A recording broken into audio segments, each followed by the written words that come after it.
If you're a heating and air conditioning technician or even a salesperson, what is a focus budget and why does it matter? This is a fantastic question.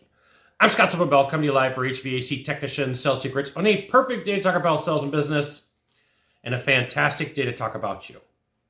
All right, so one of the things that I work with my private clients on from the very beginning is what I refer to as focus budget. So I'm going to give you an abbreviated short version of the concept today, and it'll really help you out so that you can focus on what is important for you, right? And I'm pointing up because that's the shift up.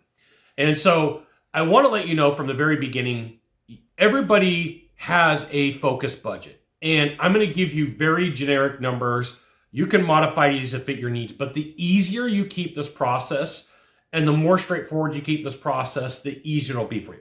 Next step, you could run a focus budget any time of the day, right? You could sit down and go, okay, I need to figure out what I'm looking at. I need to figure out what I'm working on.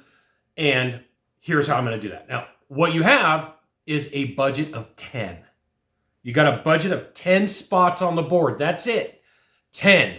Like there was a study that was done that said that the human mind can only hold plus or minus 7 or 2 things at any given time, meaning that somewhere between 5 and 9 things that anybody can hold in their brain. And it's one of the reasons that numbers are 7 digits, okay? So I will warn you, fair warning, drama multiplies whatever you're doing and starts enveloping squares. So here's what I'm gonna do. I'm gonna introduce you to my budget board, okay? There are 10 squares on here, and I'm gonna give you the keys to the squares. But before I do that, you should absolutely join my email publication. Just go to this URL, type it into a browser, drop in your name, your email address, maybe your phone number. I'll give you the goods. Not in the Facebook group, not in the YouTube channel. It's private coaching, private training, and occasionally I try to sell stuff, okay? Buy Aloha shirts, trips to Hawaii. So on this list, we've got family, we've got work goals, we've got personal goals, we got worry, we got self, like just things for me, self-preservation, drama, positive influence, and thoughts. These are all the things that I have on the list. I would encourage you to not add more. I'll put a screen up like right now that has a list of all of these on here. And you're going to hear me speak and you're going to see the screen of things, okay? So in my budget of 10, I've got family, work goals, worry. Like we do have worry that happens in the background. We got positive influence. That may be listening to recordings of really smart people, whoever it may be. It may be hip hop preacher. It may be, Jim Rohn. It may be just anything you want to listen to that's good and positive influence. So I got PI, and then I've got thoughts. What am I thinking about? Now, if you notice, I got 2 spots open. Okay, one of the concepts that I want to talk about is self. That could be you going to the gym. That could be you watching stuff on television. That could be your education. That could be the things that you do for you. So when you take a look at a focus budget, you may put a bunch of spots in there for S, but remember, you only have 10 spots. And the thing for you to be aware of is when you start getting pulled into drama, what happens is, like I may go from thoughts and I delete my thoughts, and then I start putting D's, right? D. Now, drama, I want to define for you is things that are anything you don't have control over or anything that people pull you into that you don't want to be involved with, right? So, like drama for me is my so-called competition talking about me. I can't control that. I don't care, right? Say what you want. It doesn't hurt me. It doesn't stop me from making money. It doesn't stop me from doing it. Drama could be your company sucks and your company does this and your company does that. If it's true, then you might need to move, okay?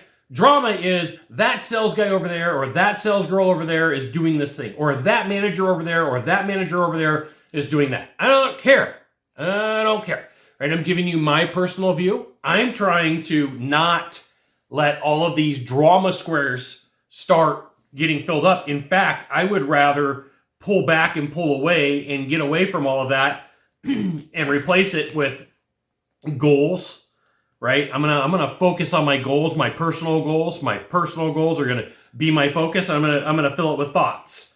Okay, I'm gonna fill this thing with thoughts. So I got family, and family, like it could be one. I'm not married, don't have kids. So people are like, hey, Scott, let's build rapport and kids. Like, not my thing. Okay. Got work goals. I may turn this worry into work goals and personal goals. But what you really want to do is sit down and draw out 10 squares. Like in any given moment of the day. If I had you do this exercise right now and you've got family, work goals, personal goals, worry, self-preservation, drama, positive influence, and thoughts, what budget are you going to fill out right now? Now, I'm going to give you the shortcut of some information that's super importante for you. When people start struggling, it usually comes from something that created drama in their life. And that drama starts taking up all the squares, right? It just like starts taking up squares. And then it starts enveloping more drama and more problems and more issues. So the more that you can go, time out, not my monkey, not my circus, not my coop, not my poop, whatever way you want to say it, the better off you are of figuring out, hey, this isn't working for me. I wrote a whole book on setting boundaries in sales and business. The same thing applies to you, right? You have to figure out a really nice way to say, time out, this doesn't involve me, it's not helping me, and it's not going to work. Now, I want to give you one fair warning about drama, and I'm going to call it black hole drama. Black hole drama, right? Like, there's gravity, and the gravity pull just pulls you in. That's when somebody comes to you and says, I need you to be on my team and vouch for me or talk about this. I'm like, look, that's a black hole drama, meaning you are going to get sucked into this thing and it's going to start enveloping your time and your focus. And so one of the things that I have put in place for me is anytime that anybody makes a request to me, they got to go to my calendar, right? Great. And before they can get on my calendar, they have to fill out a form of what they need. And I learned this from a guy named Casey Eberhardt. And it stops people from dragging me into drama. So what I have is I got my focus budget. And it's my role and my responsibility to focus on this budget. It's my role and responsibility to not let this budget, like I got 10 spots. That's it. It's a budget. I got 10 spots. There's no room for the drama. There's no room for the shenanigans. I got to move on with my life. Okay? I will share with you, when you start looking at your life from a focus budget, it changes your perspective. It changes what you want to get involved with. It changes, like, I'm sorry, I don't have time for that. It's guardrails for your life. So when people come to you and they're like, hey, I need you to be involved in this thing, you're like, oh, what's on my focus budget? What do I got? Oh, I don't have any squares left. I really wish that I could. I'm sorry, I can't. And you know what? There is a point in life where it is okay for you to be selfish and worry about yourself first, right? When you're in an airplane, I flew last night from San Diego, and one of the things that they get, and the people stand in the aisle, the flight attendants stand in the aisle, they go, you put your mask on first, then you help everybody second. This is one of those things where if you got a family, you sit down with your significant other, you have your conversation about the focus budget, you bring them in and say, hey, what's our focus budget? What's our personal focus budgets? And how are we going to take care of family? Because remember, that's the first thing I talked about, 2 F's, family. Family, that goes first. I got to focus on the family, got to take care of the fam. For me, that's me, right? I got to take care of the family of me and my mom and my sisters and my brothers. So the first F is for me. The rest of it's for the auxiliary family. But when you start looking at it and going, I don't have anything in my focus budget to take care of that. Hey, Scott, I need you to get involved in this drama. I really wish that I could. I don't have any room in my focus budget. You're trying everything possible, and I'm saying trying. The people say there is no only can, no not do.